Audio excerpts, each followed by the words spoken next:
Hello everyone, how are you doing? This is MD Tech here with another quick tutorial. In today's tutorial, I'm going to show you guys how to resolve if you are not able to have photo access or camera access on your Instagram app to your camera roll.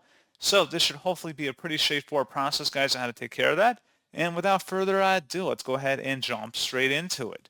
So all you have to do is open up Instagram or sign into your account, and then select your profile icon down in the bottom right corner to be directed to your profile page. Now proceed to select the hamburger icon on the top right, and then scroll down underneath where it says the Your App and Media section. Select Device Permissions, and then select where it says Photos and Videos.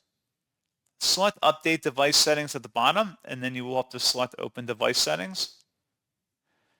Now you want to select Permissions on this page, and then scroll down to the Photos and Video section, and select always allow or allow limited access depending on your preference, and that's pretty much it. So as always, thank you guys for watching this brief tutorial. Do hope that I was able to help you out, and I do look forward to catching you all in the next tutorial. Goodbye.